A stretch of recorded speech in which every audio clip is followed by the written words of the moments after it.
Should I just like step in front of it here? Okay. Yeah.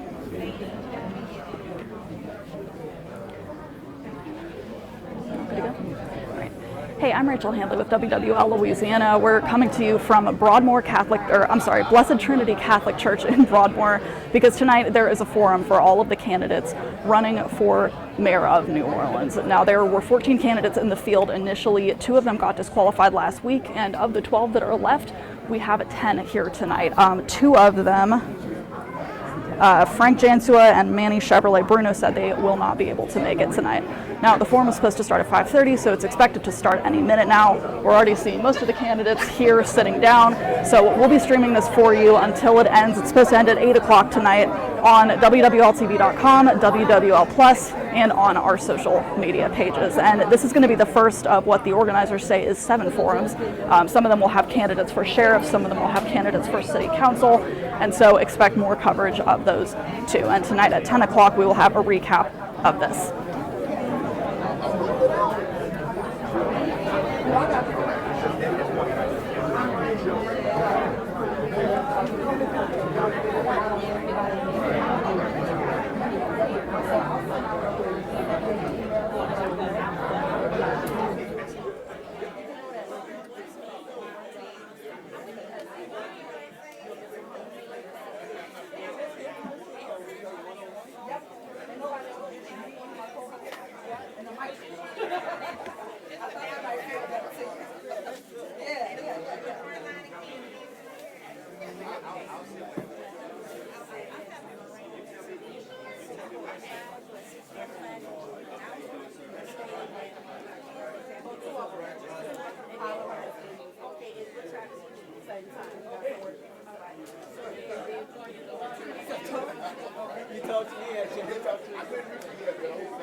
Testing 1, 2. Once again, everybody, how you doing? Curtis Williams, Alexander, step up for action.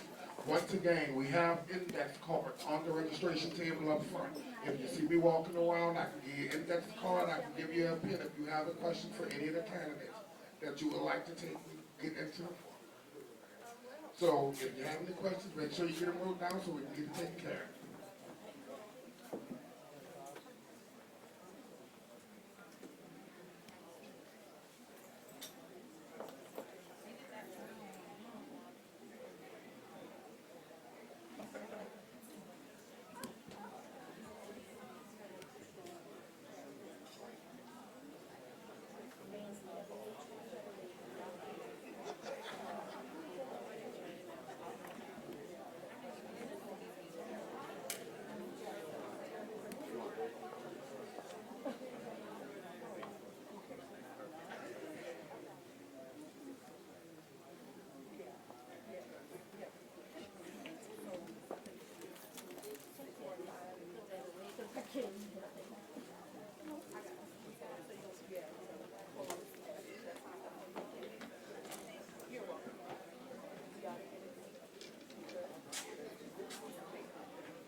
2, testing 1, 2. Good evening, everybody. Good evening, everybody. Thank you for your time. Thank you for your attention.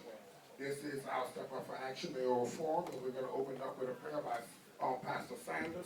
The following voice you will hear will be our moderator, Dr. Y. Good evening. Everyone, please bow their heads for a word of prayer.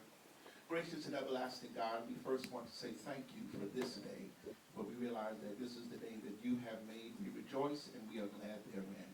Now, God, we lift up this city of New Orleans, dear God. We pray, God, that the welfare of the city would be well. Lord God, that our children would flourish, that our families would prosper, that, God, we all would feel and know safety. And God, tonight we come to pray for these candidates for this forum, for those who desire to be leaders of this great city. Bless us all, dear Father God, with what we stand in need of, dear Father God. Give them vision, give them inspiration, give them conviction and courage, dear God, to do the right thing should they be elected to this high seat. And Lord God, we know that in all things, dear God, that you are still in charge. And so we give your name all the praise, all the honor, and all the glory. Have thine own way in this place. We thank you for Step Up, for the work that it's set at his hand to do. Continue to guide them and direct them. It's in your mighty, holy, and righteous name we pray. Thank God and amen. Amen. Good evening, everyone. It is my honor to serve as your moderator for Step Up for Action's Mayoral Forum this evening. I want to first say that Mr. Bruno had a death in his family, so he could not be with us tonight. So we send our condolences to the family of Manny Bruno. The forum will follow this format. We will have 1 minute opening, 1 minute per question, 1 minute closing. 2 of our candidates have a hard stop, so we'll allow them to do their closing prior to them leaving this evening. That is Ms. Helena Moreno and Mr. Oliver Thomas. They both have hard stops, so we'll stop to let them close, and then they'll depart, and we'll continue with the forum with the remaining candidates. Our timekeeper is to my right, to your left. We have a start, 30-second, and a hard stop. I do want to respect everything that you're saying, so I will allow you to finish the thought that you're in the middle of, and then I'll stop you so that we can move on to the next candidate. But what I would like to do is to thank each of you for offering yourself up to serve this wonderful community. New Orleans is a beautiful place, and we deserve great leadership. So thank you for availing yourselves to serve this beautiful city. At this time, I'll introduce all of our candidates. To the left over here, Mr. Arthur Hunter. Royce Duplessis. Ricky Twiggs. Joseph Bicklish Jr. Renata Collins. Helena Moreno. Elaine Carter. Russell Butler. Oliver Thomas.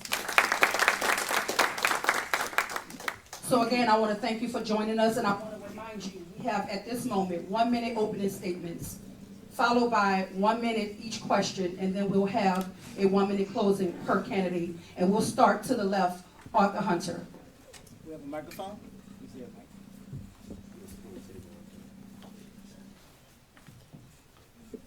Good evening. First, I want to thank Step Up for sponsoring this, and because it's very important.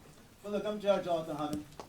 I grew up in New Orleans East, went to St. Aug, and I've served this city as a New Orleans police officer, a judge, and a lawyer. And I'm still serving the city today.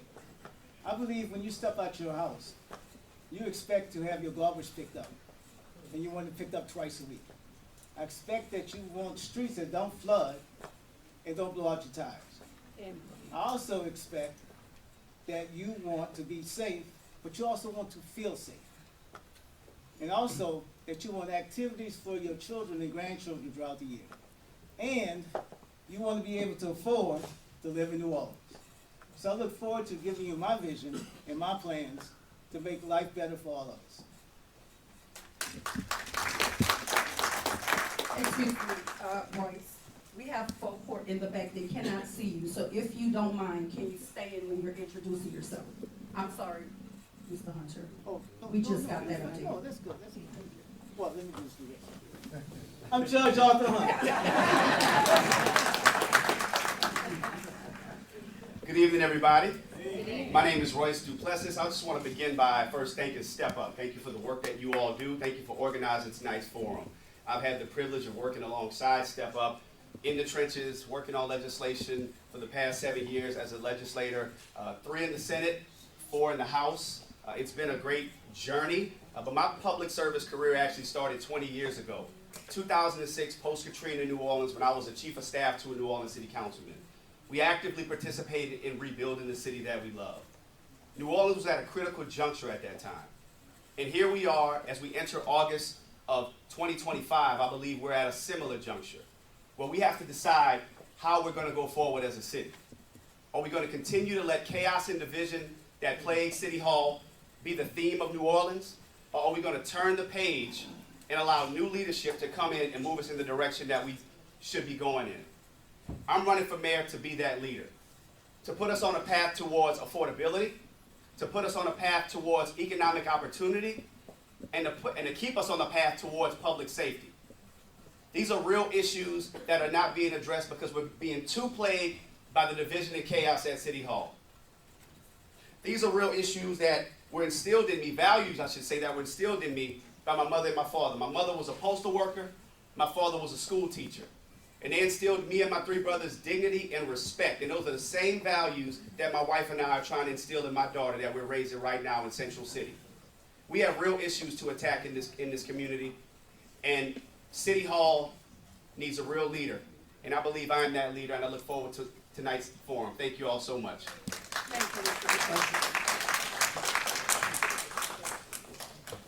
you, Mr. Richard Twiggs. Hello, everybody. I want to thank Step Up NOLA for inviting us here, and thank you to the community members that have made it out here today or this evening. For those of you that don't know who I am, my name is Ricky Twiggs Jr. I'm a licensed professional counselor and supervisor in the city of New Orleans. I work directly with our youth and young people. One of the things that I have noticed is that the community itself, from Algiers all the way to New Orleans East, is tired of one thing. They are tired of the politics that has continued to plague us and prevent progress from happening. That is why I am not running, obviously. I'm not a politician. I believe that the city of New Orleans needs a healer more than ever. Our city has struggled with trauma for the past 20 years since Hurricane Katrina. And where has the healing begun? It hasn't. This campaign is about restoring one thing, the soul of our city, and I hope to earn your vote over the next couple of months. Again, my name is Ricky Twiggs Jr. Thank you guys so much. Thank you. Mr. Nicholas. Good evening. Well, I'm not a polished politician, and I'm probably going to have to end up being one before it's all over. But Step Up, I want to thank them for letting me be here. And Step Up is actually going off on a tangent. Step Up is a great way to set this up. That's what I think we need. I'm sure all the candidates are going to say the same thing. But every 4 years, people run on the same issues. I think we need someone to step up. Mr. Twiggs here said something about a healer. I think we need an administrator. I think we need an agenda for the city, not an agenda for a party. I think we have a great city council. We have a strong city. We can't seem to get anything done. What's stopping that? Is it the administration? Is it laws? Is it ordinance? What's stopping us from getting things done? And that's what I want to do. I've usually always been behind the scenes. I've always been the number 2 person. And I'm just tired of people not getting things done. I've been a small business owner now for 25 years. Everything that this city has had thrown at it through the last 25 years, I've had to endure as a small business owner, just like all the other small business owners out there. And we survived, and a lot of us didn't. But the politicians and the people in the government always seem to survive and tell us how it's going to get better. And I just want an opportunity to make things better. I want to work with city council. I want to empower them to get their agendas done, because I look at it as the city council person is actually the mayor of their small little district. Thank you, Mr. Nicholas. Ms. Renata Collins. Good evening, Step Up. Thank you guys for all having me here and allowing me this time. I'm Renata Collins, your New Orleans native, a breath of fresh air. And why do you say that? Because when you guys elect me on October the 11th of 2025, it's like giving birth back to the city. Not because one have an imagination of what it could be, it's because I understand what it's like to be born here. I understand what it's like to live here from a child. I was born in the St. Thomas Project. I lived from the Desire. My mom then moved to the 7th Ward. Then we moved to the East. So I have experience all around the city of New Orleans, before Katrina, during Katrina, and now. As your mayor, we're going to bring life, liberty, pursuit of happiness, due process. We want justice. We want clean water. We want better schools. We want great opportunities. But most of all, we want to wave when we see you. When you ride up the streets, I want to remember those days when we had the city of New Orleans that was cultural, the city of New Orleans that was built. The city of New Orleans, even if you was poor, you didn't know, because I didn't know we was poor when I grew up here in the city of New Orleans. And we desire the same thing. So elect me as your mayor, and together we will make New Orleans a better place. Thank you. Thank you, Ms. Collins. Elena Moreno. Thank you. Good evening. Great to be with all of you all. My name is Helena Moreno, and I'm running for mayor because I believe that you deserve more. I believe that you need really present leadership who ultimately is going to put people first. We right now are the 5th fastest shrinking area population-wise because people in our city just believe that it's too hard to live here, and they also believe that there's a lack of opportunity. So unless we get a mayor who's going to work with urgency, coordination, and collaboration to turn this thing around, I worry about where our city could go. And those of you who know you, and I know you all at Step Up because we worked on so many things together, you know how I work. I get things done. And I put people first, and I put workers first. We've had some great victories together, Step Up, particularly recently with a major ballot initiative when we said workers are going to be recognized in the New Orleans City Charter. The first time that that's ever happened. We put that on the ballot, and how did we win? With 80% of the vote of the people of New Orleans. So that is the type of work that we can do together. From my time in the legislature to my time on the city council, you know I put people first, and I look forward to the work we can continue to do together when I'm mayor. Thank you. Thank you, Ms. Moreno. Eileen Carter.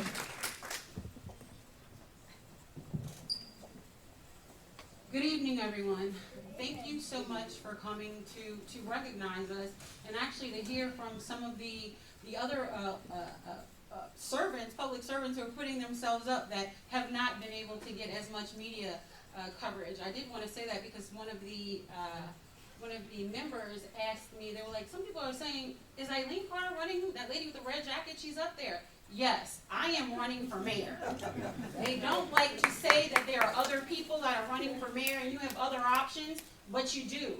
They talk about having vision. In 2022, I gave them a list. It's still online. Go look it up, nolatoya.org. And what saddens me is what was on that list is French Quarter Safety Plan. I don't need to say anymore. I'm from uptown. My dad was Ken Carter. He was the first black elected assessor in the state of Louisiana. I was groomed under Bowl. A lot of these elected officials, my family and friends elected. It's time for change. We cannot have 16 years of a non-New Orleanian running this city, and we're at a crossroads right now. Eileen Carter for mayor. Mr. Russell Butler. Hello, everybody. I'd like to thank Step Up, and I would like to thank all of y'all for being here. Each and every one of you is very important. My background is in engineering, technology, construction, and project management. I'm not a politician. This is my second time public speaking. I believe that everything that the city does needs to be looked at as a project. You stay on schedule, you will stay under budget. You stay under budget, you will stay on time.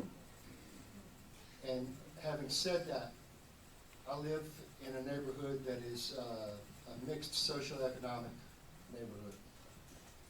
And I walk around, my neighbors all know me, And I see their faces. I walk around New Orleans, I see people's faces. I see joy, I see happiness, I see a lot of struggle, and I see a lot of pain. We have things that are not getting done in this city. And when people come to me. Thank you, Mr. Butler. Frank Sherlock. Hi there, I'm Frank Skurlock, and the real winner here isn't the people up here, it's you guys for showing up tonight. I mean, if it wasn't for you, I mean, it's your city, it's not ours. The key word that anybody has said at this table, thank you for saying public servant.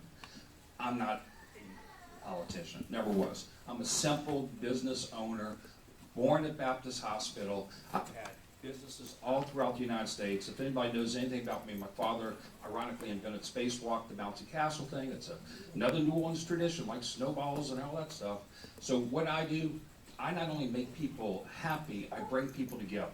The unity side, couldn't agree with you more.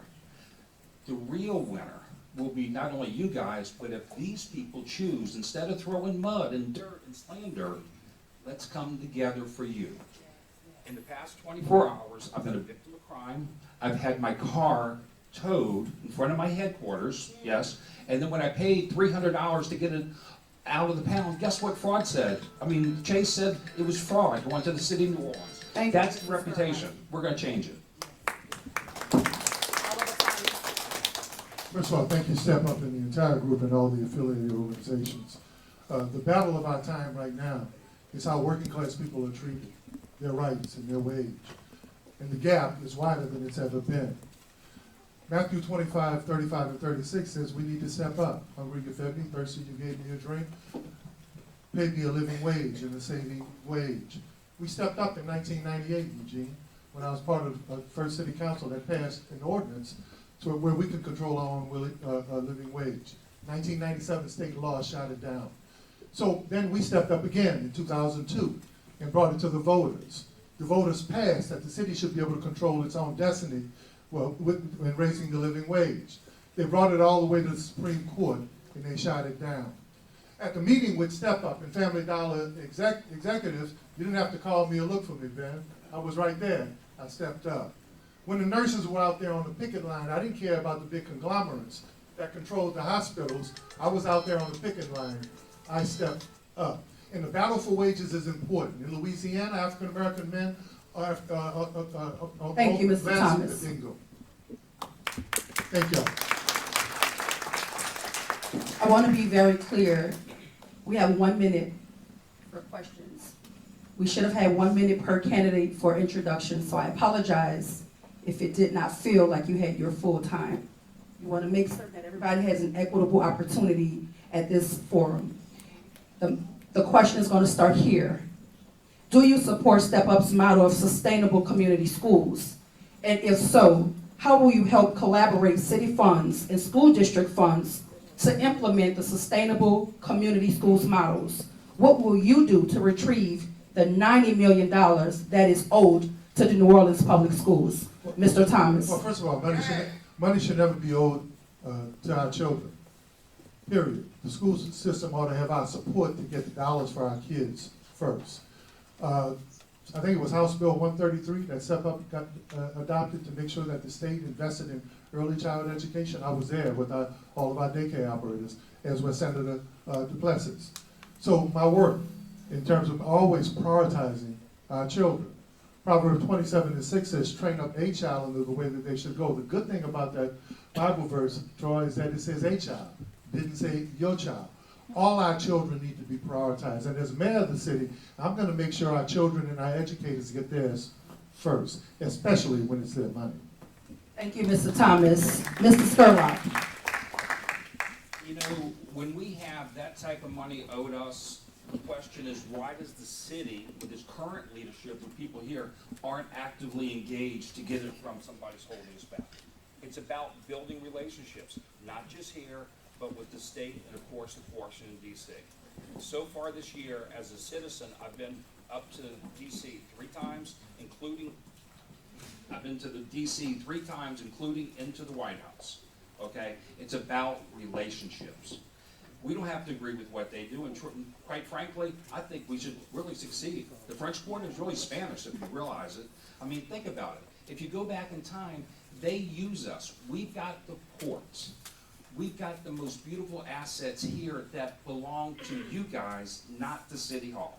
Our city doesn't even support the city park. It's state funded, not city funded as it should be. We have a broken system. We need a committee of at least 5 independent people by citizens. Thank you, to Mr. review Sterling. everything. Russell Butler.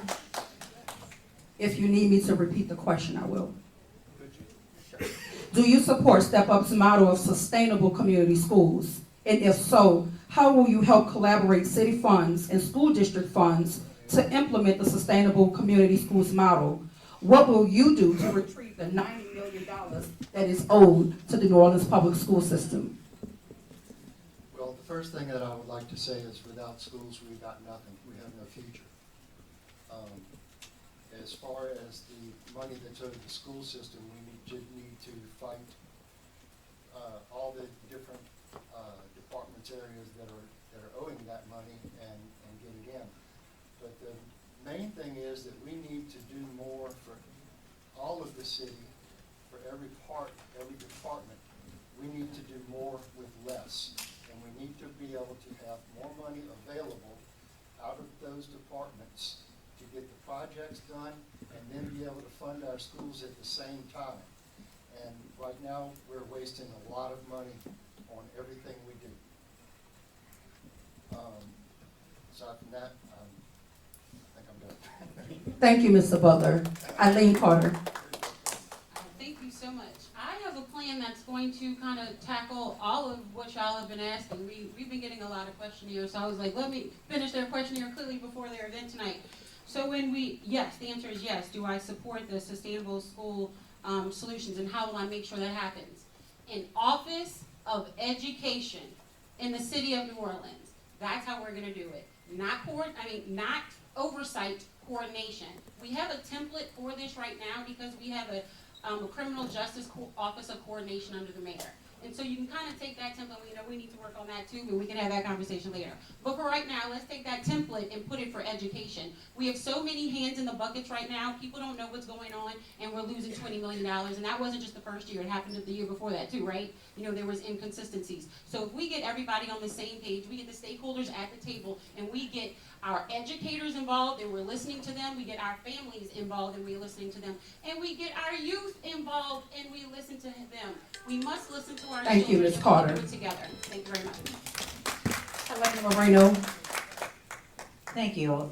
When it comes to the $90 million settlement, I want to remind everyone that the City Council had been working with the school board on a settlement for this particular issue. We were moving forward with that, had news conferences about it. We thought we were done, and then the mayor blocked it.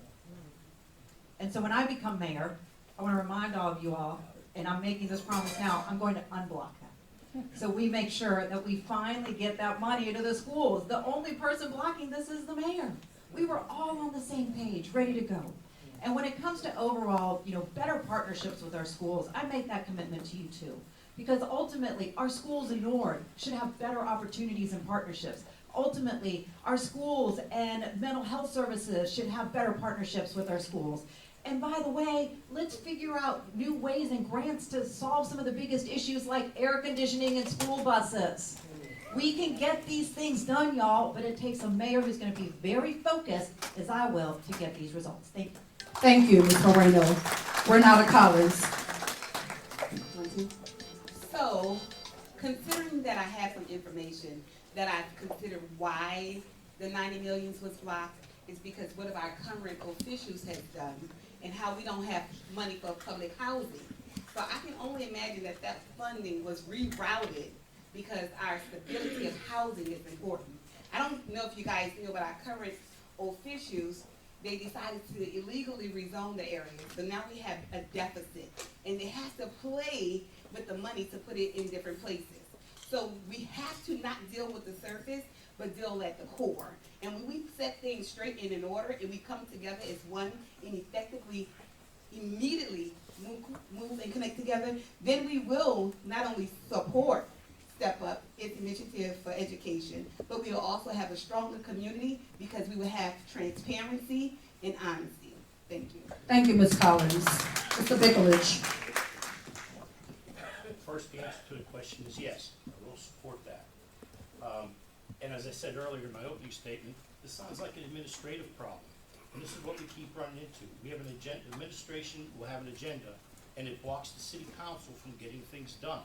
And I'm not gonna sway from that. I think we have a great city council that's concentrating on the problems that need to be fixed. But it always gets blocked by administration, not just the current administration, but every administration before this. We need an agenda for the city. And if we concentrate on education, that's gonna help our crime problem. It's gonna help our skill set and bring better businesses. It's gonna have, create better workers and people to fill in different voids so we can attract more business and commerce into the city. And I think overall, we have to work on the education problem, and we have to help the city council when they have a solution, and we have to get administration that has an agenda for the city and not an agenda for themselves. We should concentrate on being the mayor for New Orleans and not what we're going to be next year or next election or the next election Thank you, period. Mr. Bicklage. Mr. Richard Twiggs. Doc, do you mind rephrasing? I do not. Do you support Step Up's model of sustainable community schools? And if so, how will you help collaborate city funds and school district funds to implement the sustainable community schools model? What will you do to retrieve the $90 million that is owed to the New Orleans public school system? Okay, so after Hurricane Katrina, a really nuanced thing occurred. And that nuanced thing that happened was that a lot of our public services were turned into private industry. We saw this with Charity Hospital, but we also saw it with our public school system. They converted to a charter school system. Since that transition has occurred, while we have seen in the news numerous times that graduation rates have increased, the quality of education is just not present. And I've talked to so many of our teachers that have agreed with this, which is why I believe full-heartedly in two things that need to happen at CU. The first one is that we have to have a mayoral takeover of the school board. We have got to take the school board and have it under mayoral control. The second thing that we have to do, since the seat of mayor has been a historical problem. Oh, I'm sorry. Thank you, Mr. Twiggs. I'll finish that later. Thank you. Royce Duplessis. First, let me begin by pointing out that I'm a product of public education in the city of New Orleans. My three brothers and I, we used to walk to school. I understand that schools are community anchors. And as Ricky just pointed out, things are much different now in the post-Katrina landscape. But on the question of supporting the model for sustainability, the question is, its answer is absolutely yes. I read it, and all of those tenets I believe should apply to all public education, not just in New Orleans, but across the country, right? That's an easy one. Even though the schools are not within the direct purview of the mayor plays a huge role. When you talk about services around mental health, when you talk about affordability, when you talk about poverty, and all of the trauma that our children are bringing into the classroom that make it hard for them to get educated, the mayor plays an incredibly important role. As it relates to the 90 million, if a deal was made, a deal has to be kept. If the 90 million was agreed to, it needs to be dealt with. But let me say this. We have a city council and we have a mayor that has an inability to get in a room and work out a deal. That's a problem. I work in Baton Rouge every day with people I disagree with on issues. And this city council needs to do a better job working with the mayor to work out our issues. Arthur Hunter. Let me get in the front so everyone can see me. Look, I saw too many kids come before me as a judge, reading at second, third grade level. And so one of the things I did was start a reentry court program, in which they came back with a GED and a skilled trade. And if we have children not reading at grade level, that's a crime problem, education problem, economic problem. So as a mayor, part of my NOAA program is going to be about teaching these kids basic academic skills. That's what we're going to do. But also, I'm a lawyer. If the agreement was made for the 90 million, it has to be paid. That's what we have to do. But we can't have the nonsense, the back and forth, the same old, same old. You need someone who has a history and a track record of making things happen and making things work. That's what we need. Thank you, Mr. Hunter.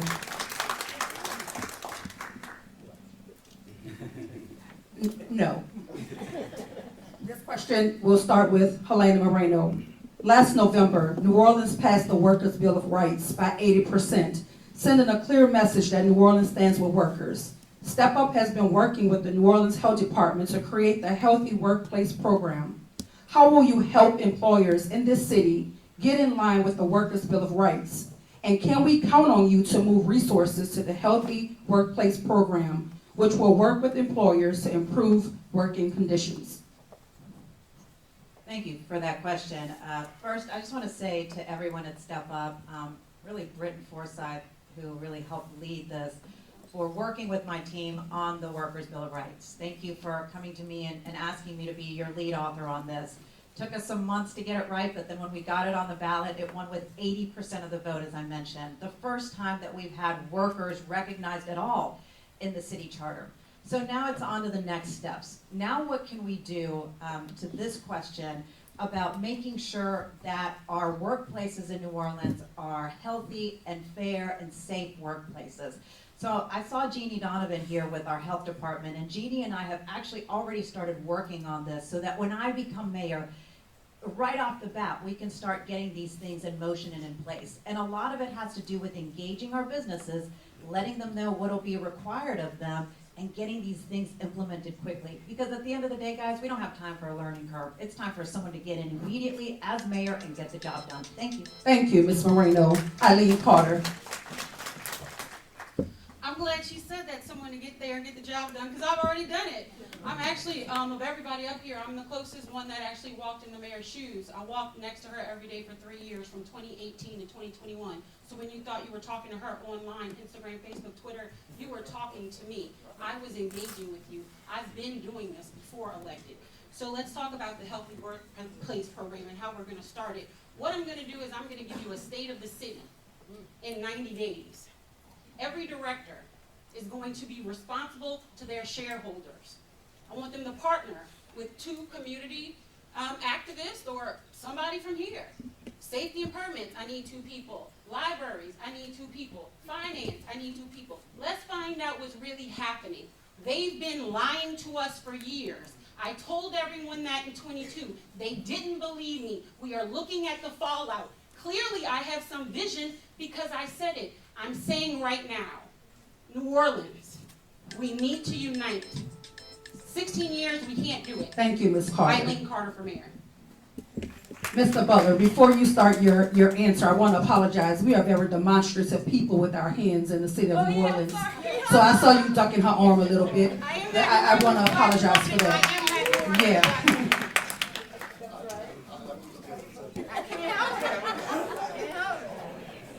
I'm straight out of her own.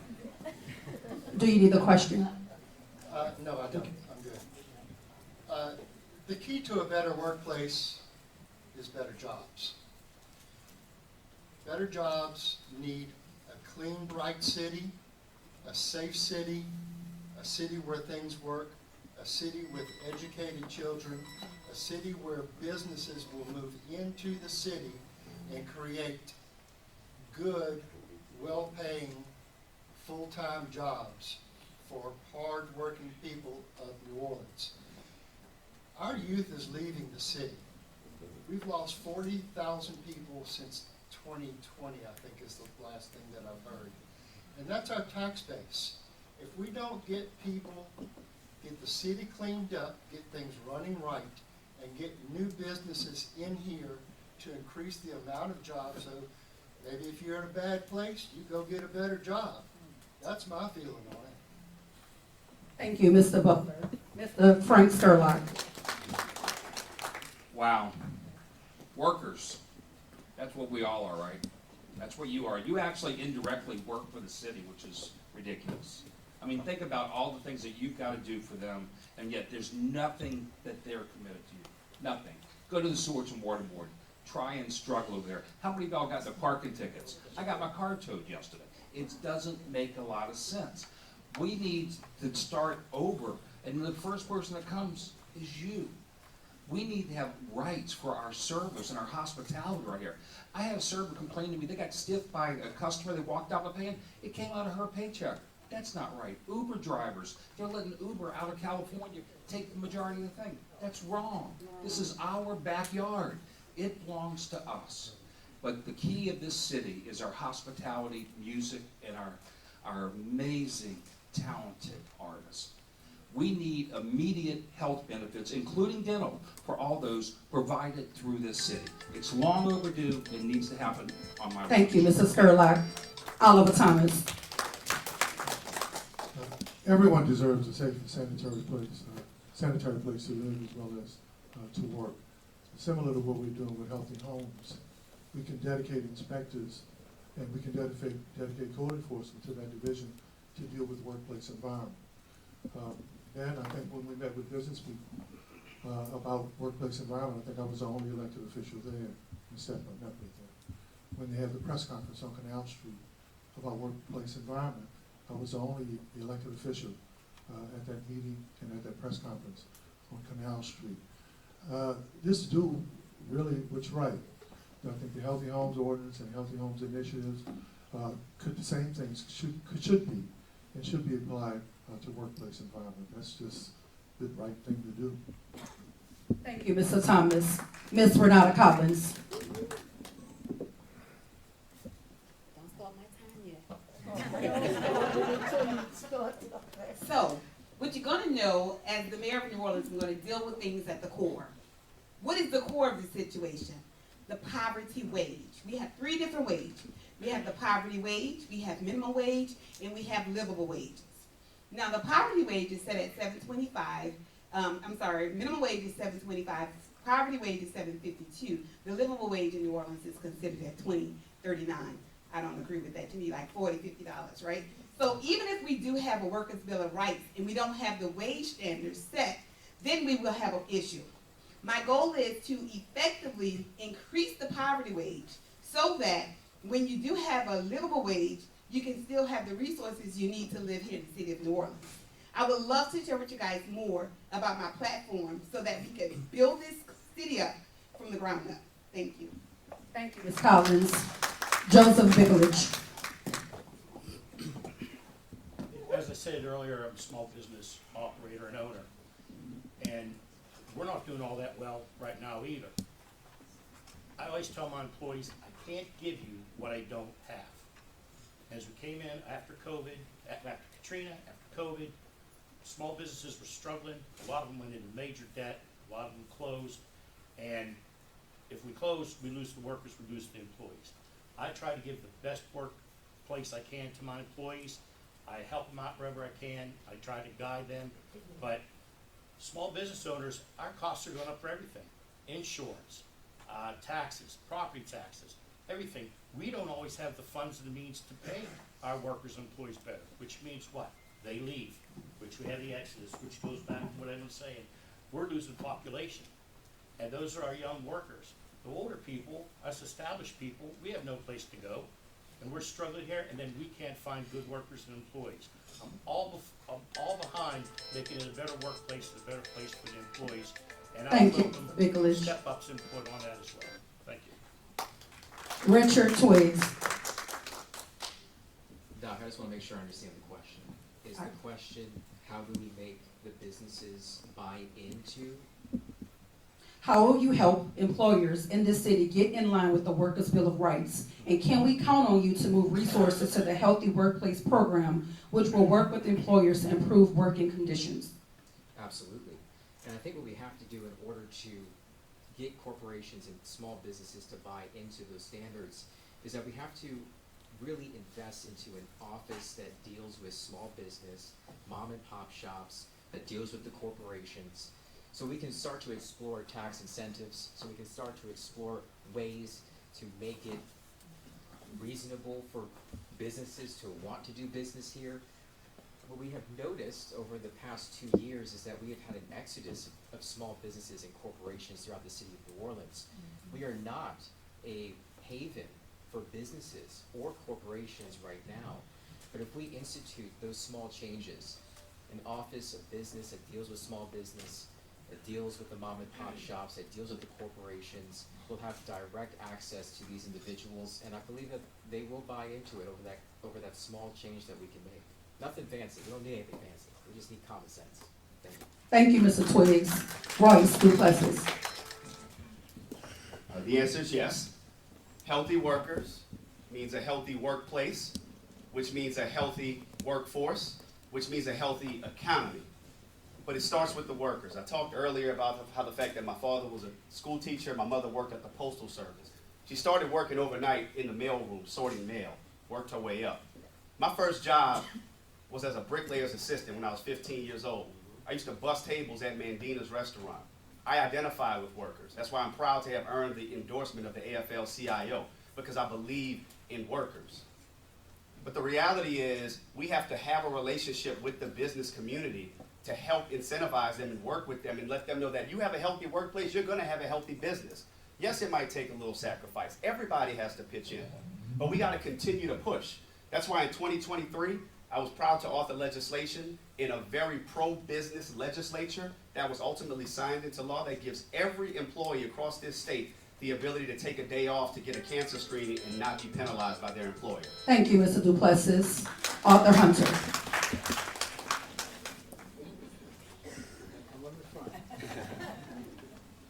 I think the operative word is accountability.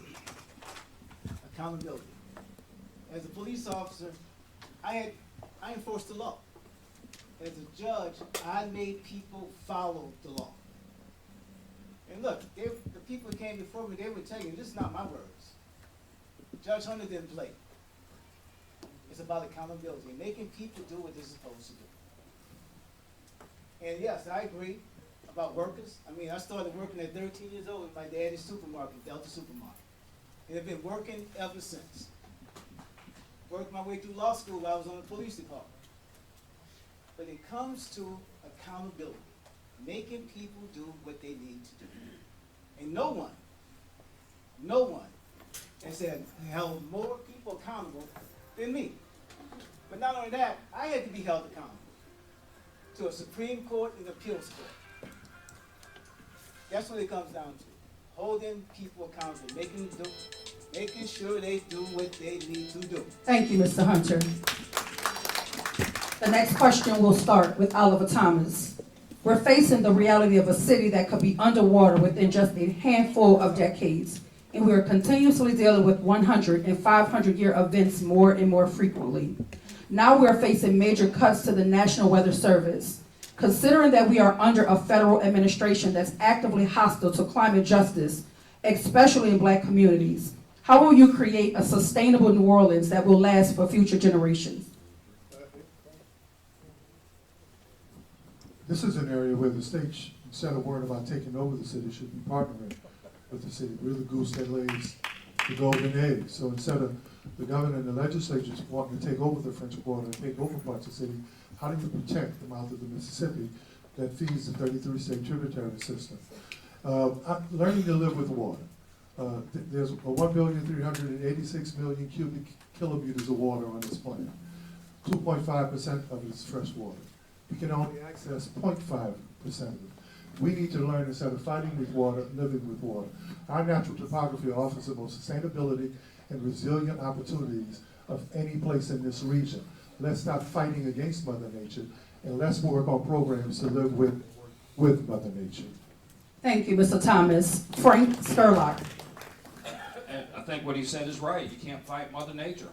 So how do? You become proactive with a plan. We did it many years ago, or actually we did, our forefathers.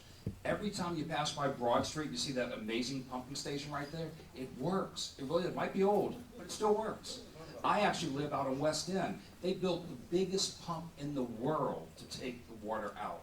Whatever it takes. It's a simple calculation. Water coming down, water pushed out. Water coming down, water pushed out. But the first thing is we got to clean up our drains, right? We have to have a recycling program to get things off the street into where they belong and reuse them.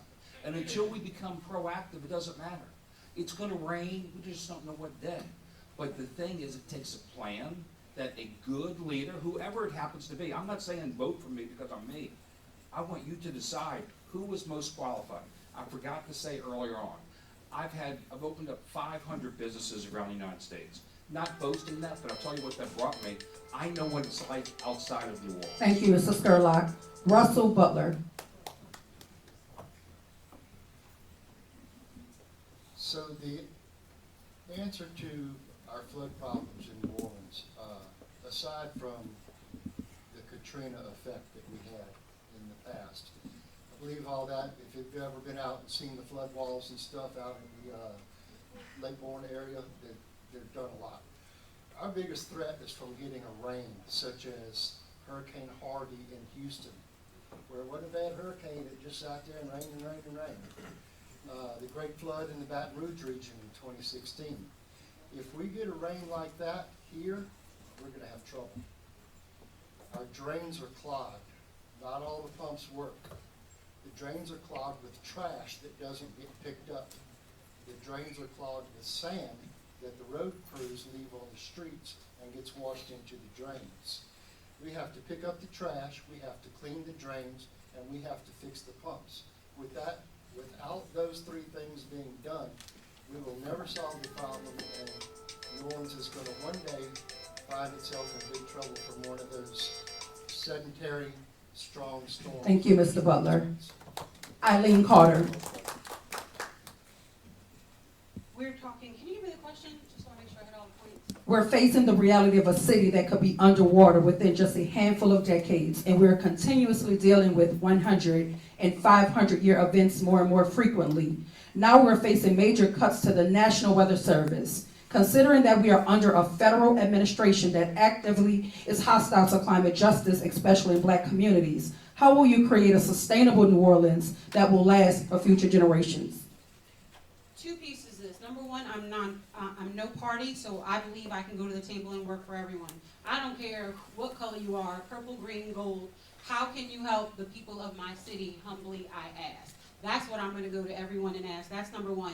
Do y'all remember a couple years back where, for lack of a better word, we like snaked the pipes and they found like cars and sofas in it? I think maybe we need to kind of look into those things and see what's really in our pipes and what's going on. And last but not least, like we said, we cannot stop much of Mother Nature, but we can inform and we can educate. And that's what I did at the City of New Orleans. When I walked in, I was going into business. They asked me to build the social media department of the City of New Orleans, and that's what I did for the foundation that you have today. When I started, they were reaching about 30,000 people. When I left, it was almost 100,000 people that they were reaching with alerts. So when you got those alerts in the middle of the night, they were coming from me and Laura Mellum, who is now in Minnesota, and that's what happened in the City of New Orleans. You lost a lot of institutional knowledge. We need to build back our workforce because nobody knows what's going on, and that's the truth.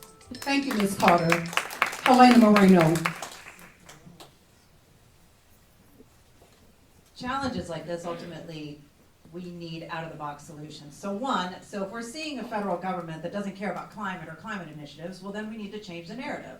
When we need money for drainage, we need money for climate initiatives here in New Orleans, let's talk about jobs. Because ultimately, whether it's community solar, whether it's drainage jobs, whether it's building these different types of bioswales, guess what? That creates jobs, and ultimately, this federal government apparently wants to create jobs. So let's change the narrative and get grant money that way. But let me tell you about this too. Right now, we have a system set up in our city where we, the residents, are paying a lot, but there's a lot of different nonprofits and Mardi Gras clubs and whatever else who are not paying into drainage. They're not paying into drainage, and everybody has to pay their fair share. So there has to be a new model where we make this pie bigger so that it's not just always on us, the residents, who are fitting the full bill because it's unaffordable. And that's what I started working on the city council level, and then COVID hit. And then the mayor was like, well, I don't know if we want to do that. But as mayor, that's something I will make sure to get done. Thank you. Thank you, Ms. Moreno. Arthur Hunter. Because y'all think y'all know.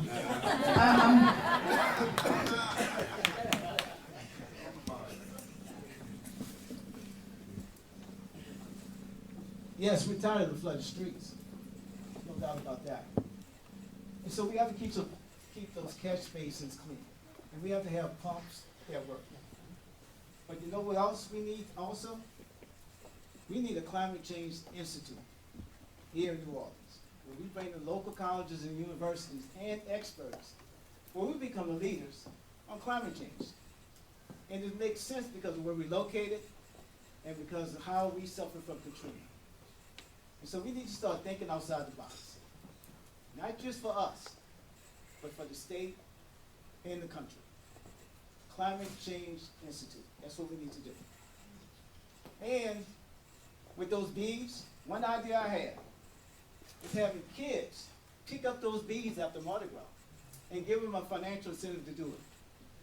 Let's put our kids to work. Let them do that. That's what we need to do. We need to start thinking outside the box. Thank you, Mr. Hunter. Royce Duplessis. So I answer that question. I think about the word resilient. We have to turn that word around because oftentimes we talk about resilience from a place of response.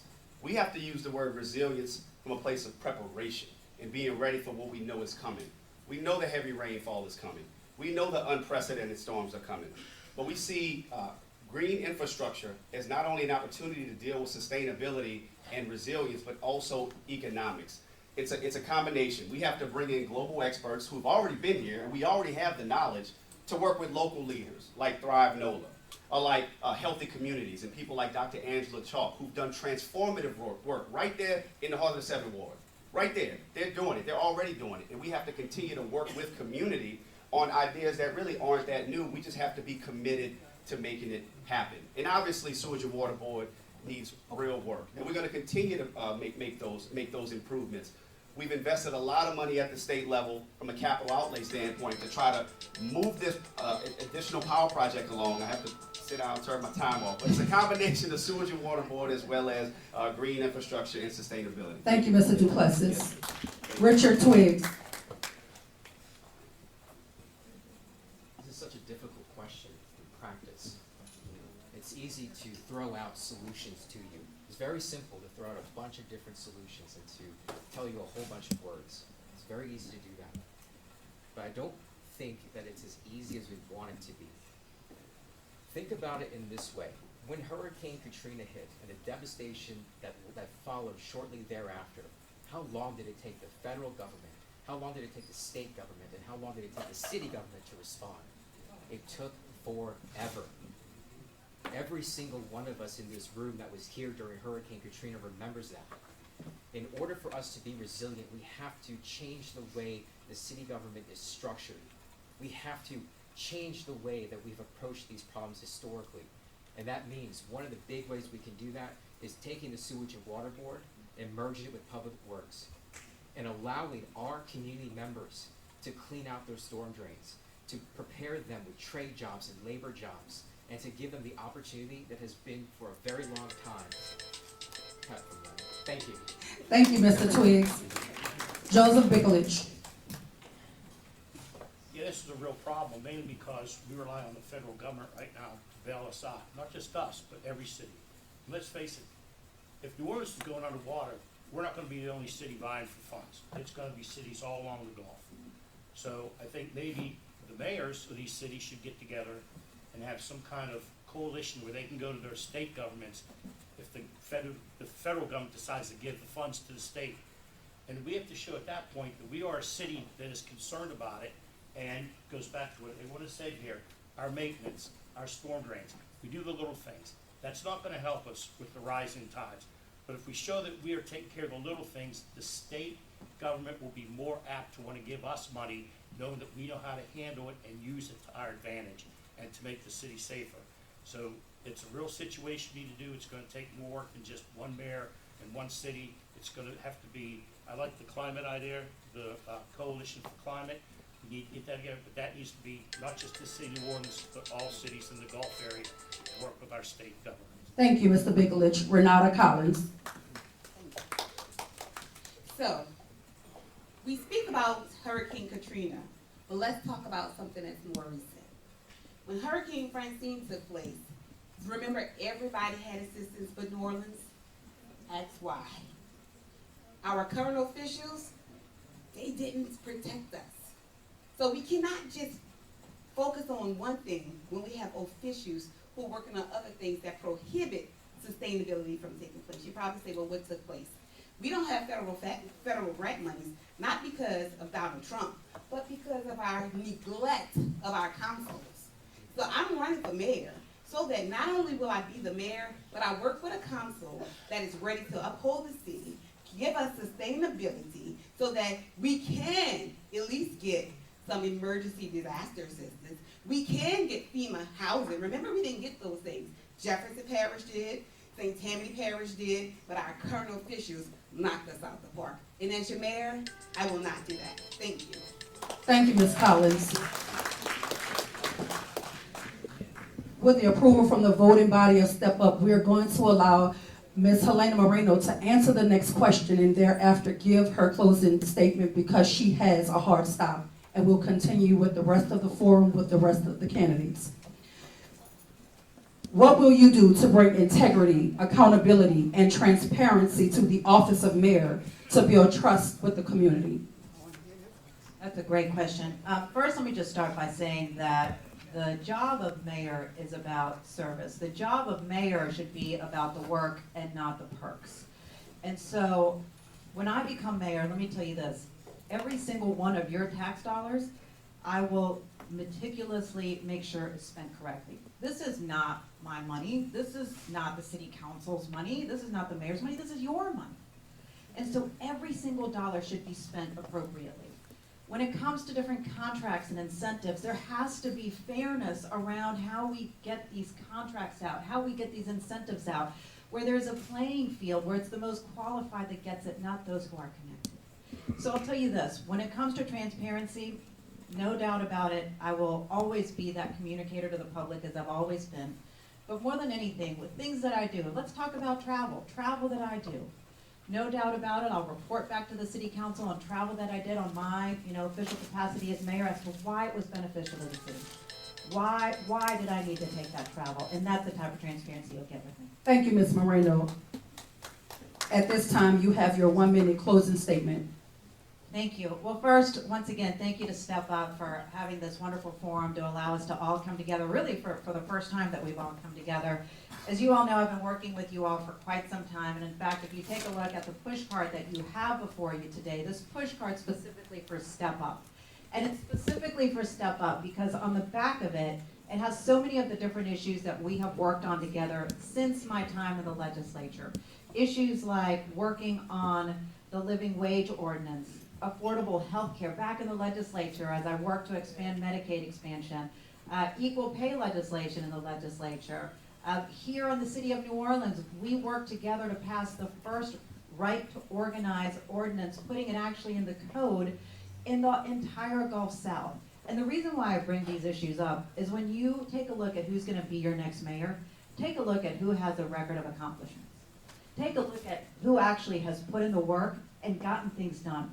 As your next mayor, I will stop at nothing to get the job done for you.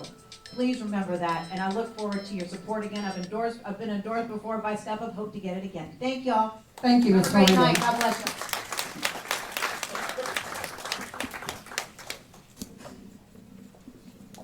This question is for Renata Collins. What will you do to bring integrity, accountability, and transparency to the office of mayor to build trust with the community?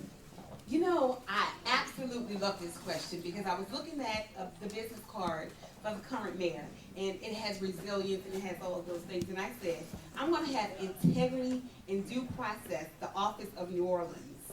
Why is that important to me? Because this is our city, and together we have to have integrity. I have to have transparency. I'm not saying that I know everything, but what I am saying that I will not mislead you, I will not misrepresent, and I will not just give you a representative. I will give you authenticity. I will give you Renata Collins. My mayoral campaign manager always said, well, Renata, don't do this, don't do that. I said, listen, I'm going to win, and when I win, Renata's going to be in the office. Not a representative that then I don't know who even exists because I had to give you a facade, I had to give you something that you want to hear.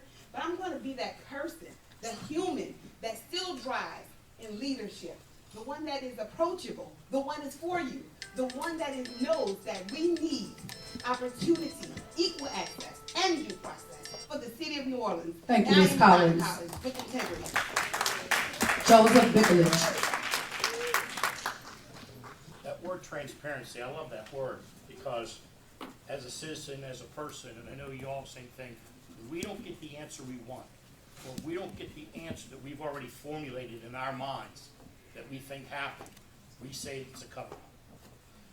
And you're not gonna take anyone's word for it. We have groups, we have people in place that'll help with this, and this has not been a popular idea of mine that I've suggested to my friends in that, but Put your mic closer.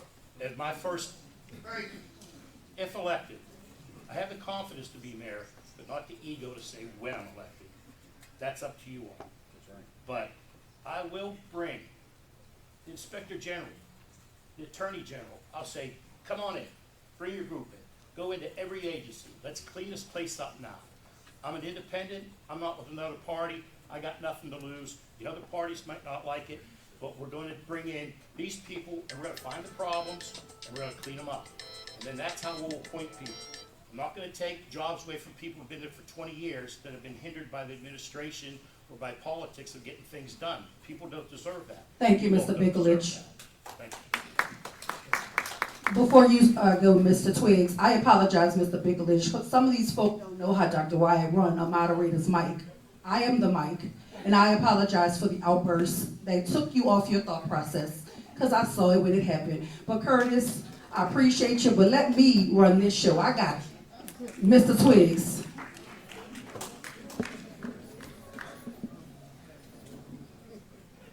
When we talk about integrity,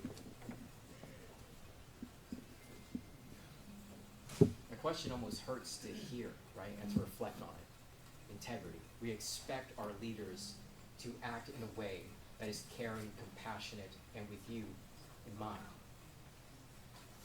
That hasn't happened in a very long time. And when that happens, it stresses our system, it stresses the city, and it stresses our kids. In order to restore integrity, this is what I propose. We consolidate over 80 city departments into less than 50. We have departments that only have one person in them. That is absurd. If we can consolidate these departments, we will save a lot of money. And by doing that, we also allow for oversight and accountability to be a lot easier on the entire system. If you want accountability, and if that is your desire to have a government that runs on integrity, you can't have these bloated departments in the way. Thank you so much. Thank you, Mr. Twiggs. Royce Duplessis. Thank you.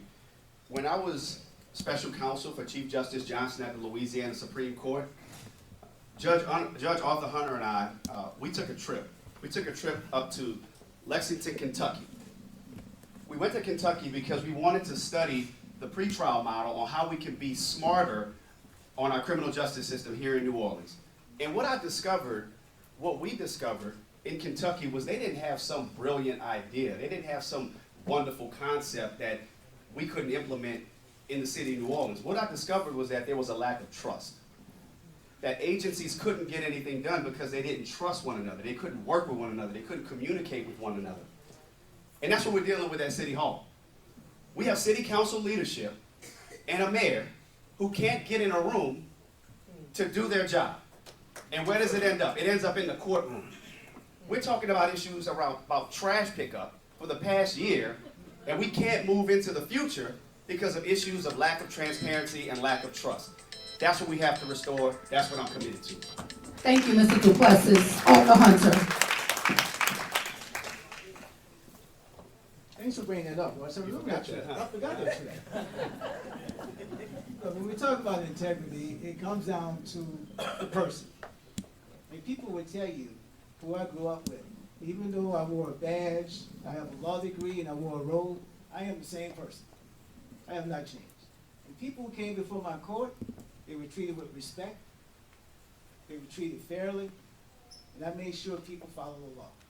That's what it comes down to. But it also comes down to serving people and not being served. It also comes down to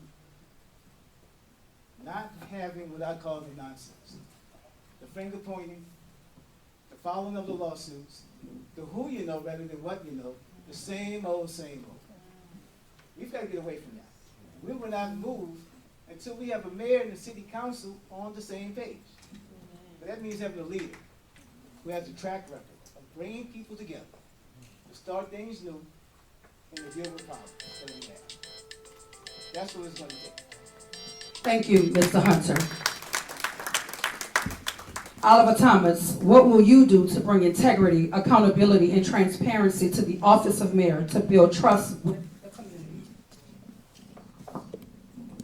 Trust and transparency are going to be important for whoever the next mayor is. People don't trust government at any level. People don't trust government at every level. One of the reasons why the open letter that you guys read twice, I wrote an open letter, one was published, to have a retreat between the mayor and the city council, was to get them in the same room. I saw George Russo do it. I saw Jim Singleton do it. I did it when I was president of the city council some years ago. That letter to get everyone in the room was rejected. Who was the council person several years ago that orchestrated the joint meeting between the Jefferson Parish Council and New Orleans City Council? Charlie, y'all remember who that council member was? Yeah, that was me. Unless we can begin to work together. So how do we deal with transparency? Bids ought to be placed on dashboards so people can see what the scores are. Before contracts are let, you should be able to see who's competing for those contracts. Once those contracts are let, you need to know who was awarded the contract and who is a foreman in your neighborhood responsible for those contracts. Thank you, Mr. Until Thomas. we restore trust, people will never trust us. Frank Skurlock. I also want to open up this part by saying, as far as party affiliations, I've been at all. I mean, there's no doubt about that. I am running, just like these gentlemen over here, as a no-party independent, because that's the problem. It's party politics. Follow the money. Go to each of our candidates' website. Go to the state, see who's donated to who. Follow the money. As far as accountability, well, that's simple. We're all accountable to each other, but the first person I'm accountable to is God. I am so thankful that I am here and given a privilege to talk before you today.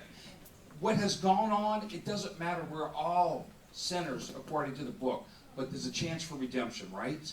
And that's why we're here. That's why we're sitting in this very room tonight, because we care.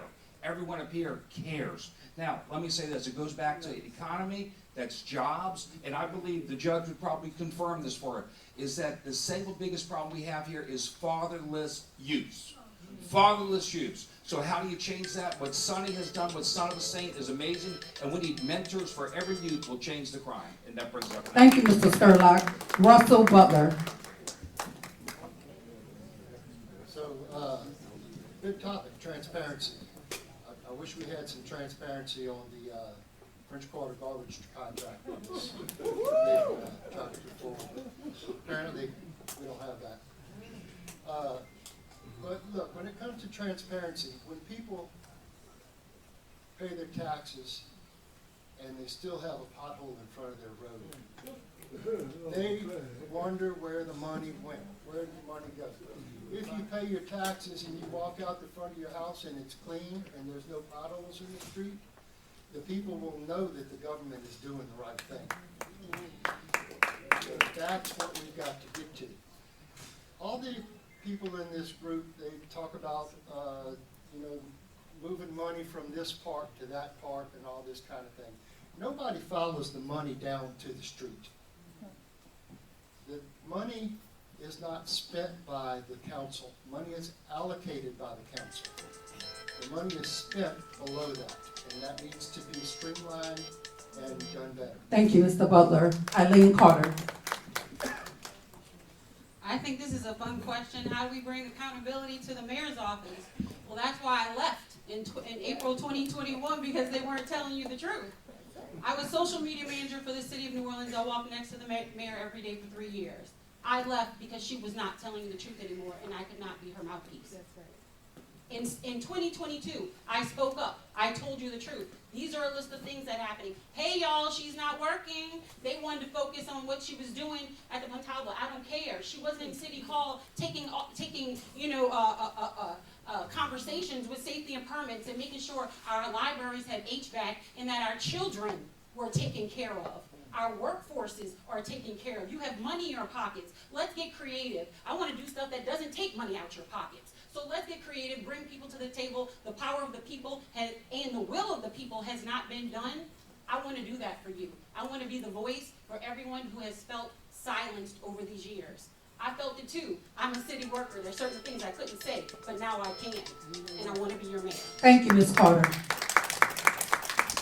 At this time, we'll have closing remarks from Oliver Thomas. Guys, thank you. I apologize for leaving. I'm the speaker for the Baptist Association Senior Banquet tonight. They asked me to be the speaker on, especially on the issues on how do we protect our families and how do we protect our seniors. Safe and sanitary conditions in workplace environment, living and saving wage. So let's start with the dollar. Let's start with the dollar that white men earn. Well, women only earn 80%, 80 cents on that dollar.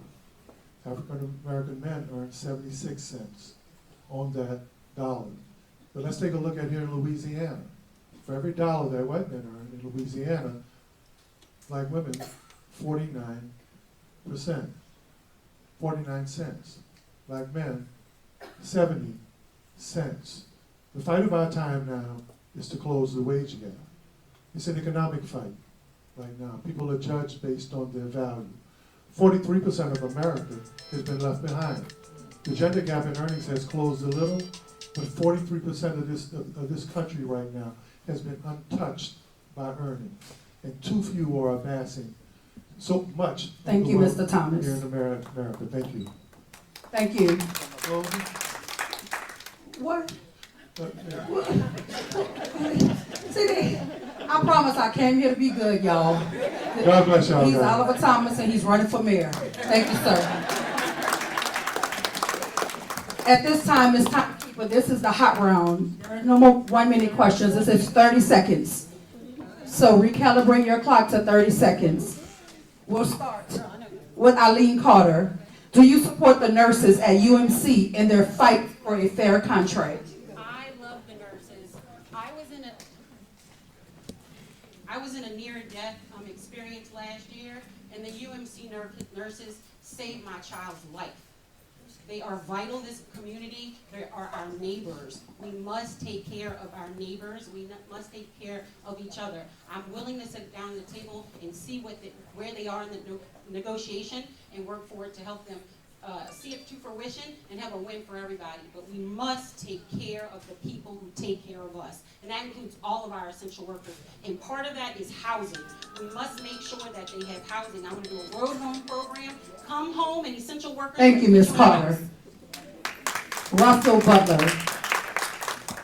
Do you support the nurses at UMC in their fight for a fair contract?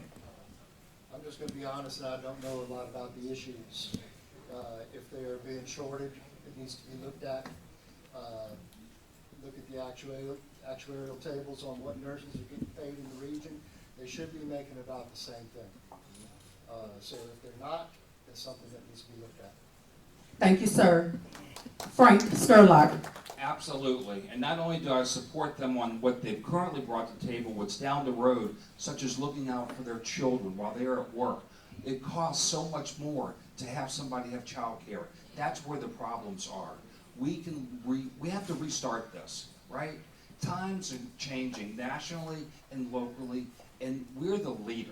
We can teach the world how to be a better place. We come together for the greatest free show on earth, right? You know what? The vibe and what we have going on in New Orleans is great. Let's spread it. Thank you, Mr. Skurlock. Richard Twiggs, do you support the nurses at UMC in their fight for a fair contract? Absolutely. And I believe that they are owed it and deserve it. And a lot of those nurses used to work at Charity Hospital. And how dare we allow those corporations to rob them blind? We should be embarrassed and ashamed. So absolutely, absolutely. Thank you. Thank you, sir. Joseph Bigelich. This is an easy one, of course. In my 25 years as a small business owner here in New Orleans, I've probably employed 50, 60 nursing students. had them work for me and worked around their schedules, around their school schedules. I saw them work hard. Some of them were single mothers, some of them were married, but they got through nursing school, and now they get out, they're trying to realize their dreams, and they're hindered by what they're paid. They should get equal pay. It should be on the same national level, maybe more. I rely quite often with my hospital visits on the nurses, and I wouldn't want them in a bad mood when I'm there. Thank you, Mr. Bikolich. Renata Collins.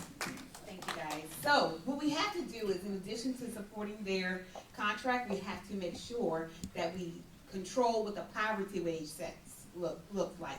When we control what the poverty wage looks like and we increase that, it's going to also increase the resources that we get, not only for the workers, but for the nurses, but for all of us. We all deserve a better economy. We all deserve better. And they keep talking about increasing minimum wage, but you know how minimum wage increase without increasing the poverty wage would definitely hurt us? So we have to create a true balance, a core balance. So yes. Thank you, Ms. Collins. Royce Duplessis, do you support the nurses at UMC in their fight for a fair contract? Okay, so I'm talking about all the jobs that I've had throughout the course of my life.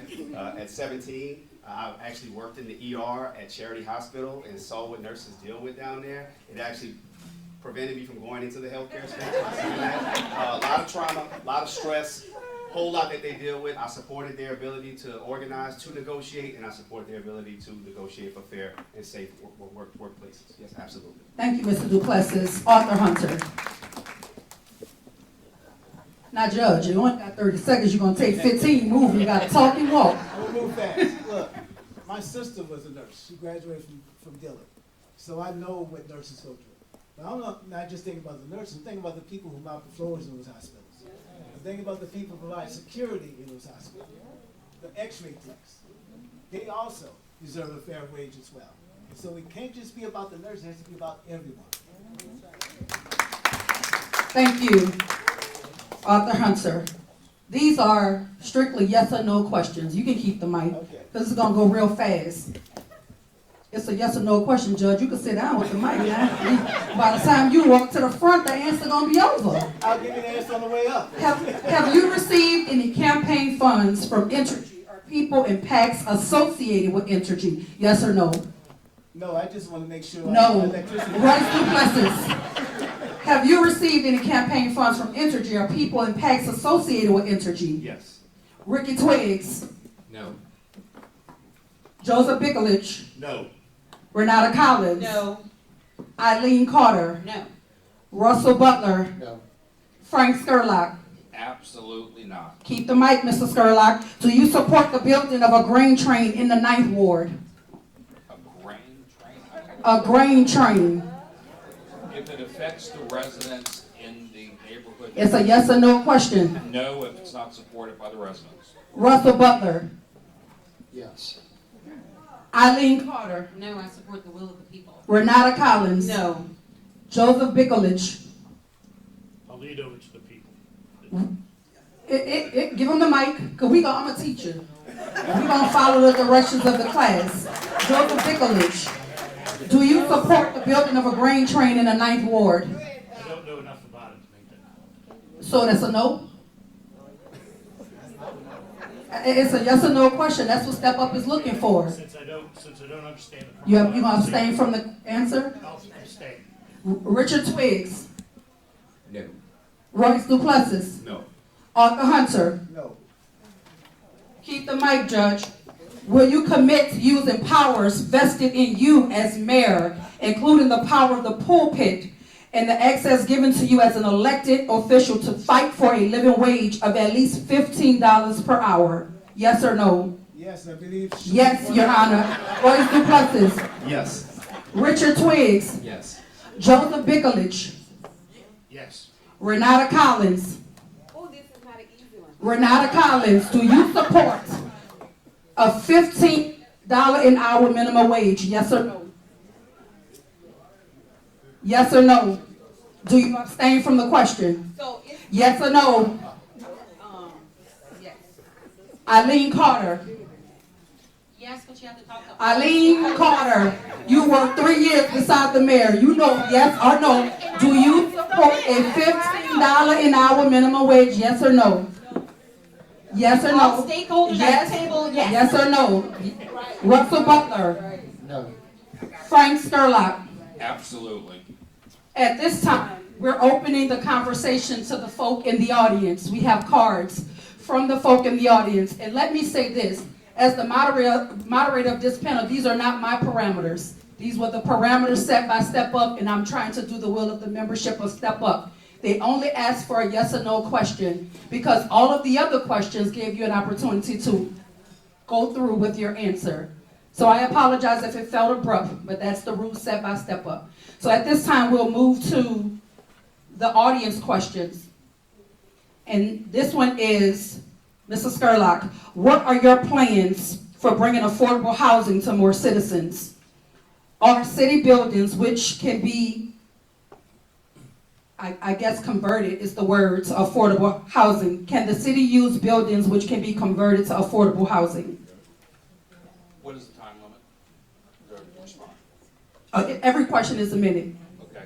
Absolutely. We have to have sustainable living for everybody. And that's one of the problems here, especially with the different types of talents we have here. You know, when you make a choice in life, what you want to do, you know, the homemakers, the lawyers, the professional, but most importantly, the servers, we can all get along and we can all coexist. And so what the biggest problem is, you're absolutely right, the city, I was at the property management office, they own 5,000 different pieces of property, and I gotta tell you, I only know a handful of them that are actually in use. So we already have the solution. Nobody on our current council, people that are running for mayor, have at their disposal. It doesn't take a mayor to lead the city. A mayor casts the vision and they enact people. I'm saddened that two of our opponents here have left.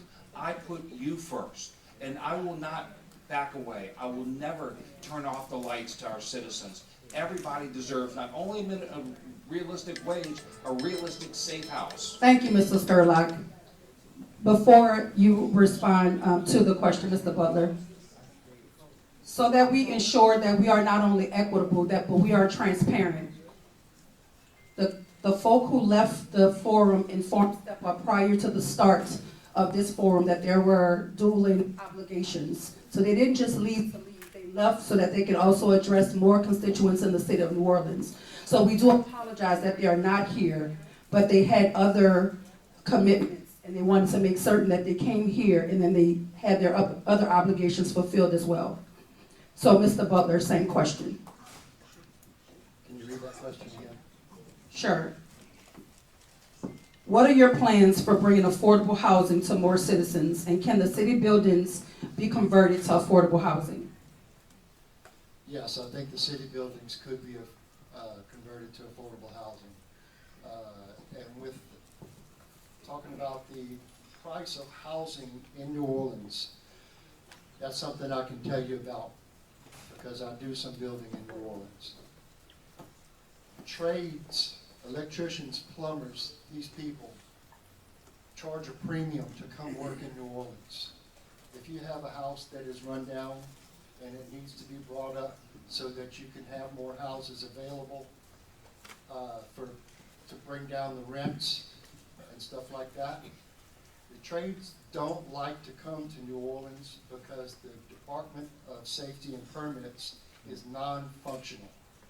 They will charge way more to work in the city of New Orleans. They would rather go to Slidell and work. They would rather go out to the west and work. And that has a large part in driving up the price of housing. Thank you, Mr. Butler. Eileen Carter. I'm excited about housing because we've had an exodus twice, and it's time to bring our people home and make sure our people here feel supported. We've been talking about this housing trust fund. It's gotten passed, so as mayor, all I need to do is support it, right? And to make sure I speak to you to say, what type of plans do we want? You know, my idea was to do essential workers and to have people to come home. But you may have ideas that we haven't even thought of yet. So we can create all these plans, but we haven't done the will of the people. So I want to sit down, I want to hear all of you, but that's really what this 90 days is for. And we need it across the board. It will be every agency, including housing and everything attached to it. We've been having an F on our report card for years. It's time we turn that around. It's time we listen and see what hasn't been working and flip the script. And so that's the easiest way to put it. Thank you, Ms. Carter. Renata Collins. So guys, what if we have an opportunity like Road Home? Not only will that bring affordability, but it would also bring resources to the homeowners. As a Road Home program, what you'll do is we'll give you a lump sum of money and you'll have a controlled rent. How we're gonna make sure that it's workable is I'll have satellite offices all throughout the city. And we'll make sure that you're able to have that controlled rent. So if we give you $70,000, you cannot charge more than $575. The good part about it is it's for working class people. We already have the Section 8, we already have the Unity, so now we need resources for business owners who are landlords and also working class people with $575 and other control rent. Let's get it, New Orleans. Thank you, Ms. Collins. Joseph Bickelich. First of all, using city resources to solve any problem, yes, not just housing. Okay, solve this problem in a minute. They've been working on this for years. We've given big corporations tax breaks and all kind of concessions when they come to time, and builders to do stuff, and then they have to include affordable housing. Where is all that affordable housing that was promised to begin with? Number two, if you do get something approved, good luck. It takes almost 6 months to get something through safety and permits.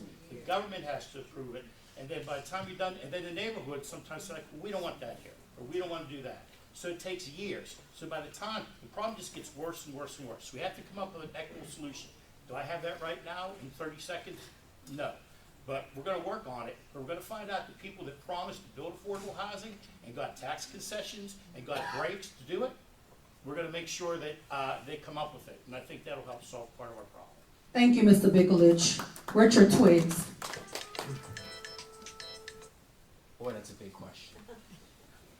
Yes, so in order to make New Orleans more affordable, what we have to start doing is looking at the ways in which it has been made to become unaffordable.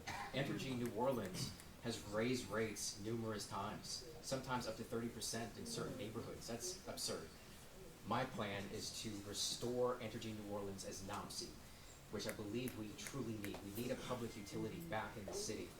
In order to lower the rates of the Sewage and Water Board, we merge it with Public Works. That has to occur. Once we consolidate our departments in the city of New Orleans, we will rapidly have extra cash on hand. And I believe that we need to cut a check to the citizens of New Orleans. We can do this. Believe me when I tell you, the problems that we have are historical. And the way out is not through repeating the same old patterns that we have continuously done. We have to break the mold. My God, we can do it this time around, trust me. As the independent candidate that is not bought by anybody, vote for me, please. Thank you, Mr. Twiggs. Royce Duplessis. Affordability is the #1 issue of my campaign. It's the #1 issue of my platform. Affordable housing experts tell us that we need 44,000 affordable units in the city of New Orleans today. Also, today, there are 30,000 New Orleanians who are literally being squeezed out of the city as we have this forum right now. We lost over 20,000 people in the past 4 years, and we're losing more and more people due to affordability. Housing is one component, and I want to build, over the course of 10 years, 40,000 new units, but not just build, we have to rehab and upgrade the dilapidated housing stock in the city of New Orleans right now.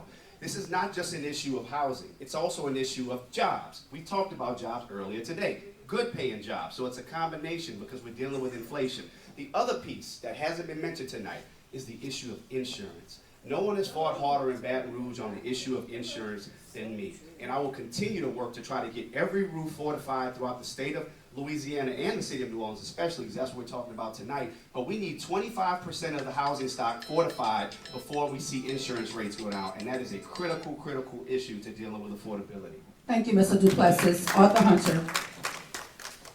Yes, we need to put more people into housing, affordable housing. And we're talking about working people, that's what we're talking about. But also, look at people who are already living in their houses, can they afford to stay in their houses? So we have to look at what we can do. Fortifying roofs, we can do that. Weatherizing houses to reduce your utility costs. we can do that. But also, depending on your income, freezing your property tax, we can do that as well. But none of that matters, all this building, unless we got a skilled workforce to make it happen.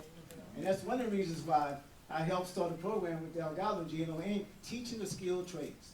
That's what we need to do. And what I also want to do is bring the unions, Delgado, Nunez, along with New Orleans Career Center, and other nonprofits who teach the skilled trades, where we create a skilled workforce here in New Orleans. Not just to fortify your roof or weatherize your houses, but to do everything, especially with this port that's coming up. They're going to need skilled workers to build that port. We have to be the place to have a skilled workforce, and that would put more money in people's pockets as well. Thank you, Mr. Hunter.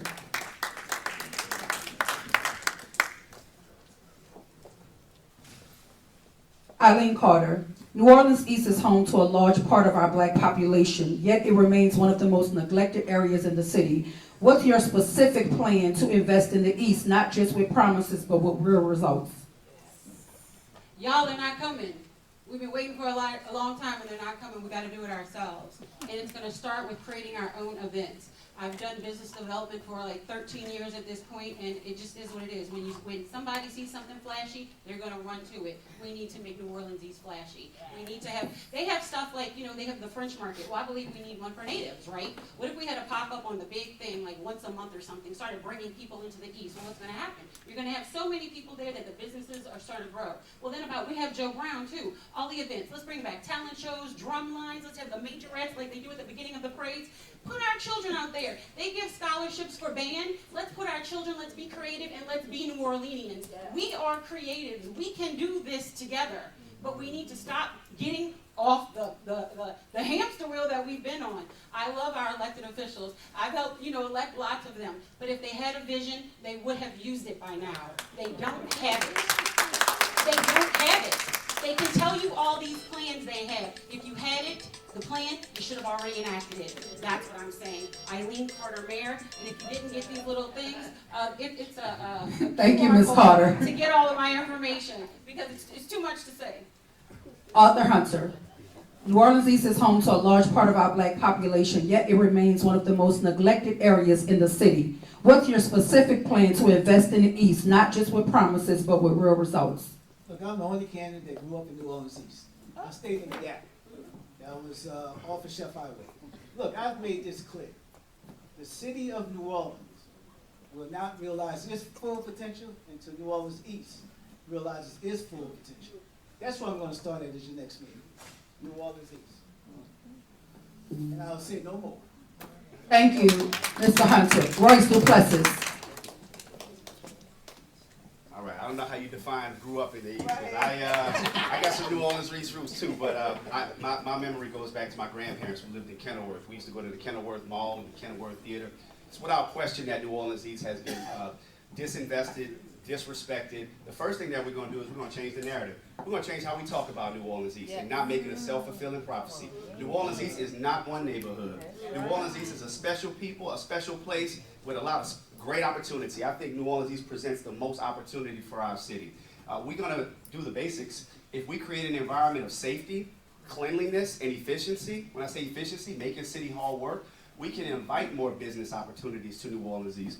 I had dinner at Ty Nola last night on Bullard. We were there till about 10 o'clock at night, eating a great meal in New Orleans East. I have wonderful memories of New Orleans East, and I have a wonderful vision for the future of New Orleans East. I believe that a rising tide lifts all boats. If we get New Orleans East right, the rest of New Orleans is going to be okay. I believe that. And we're going to dispel this narrative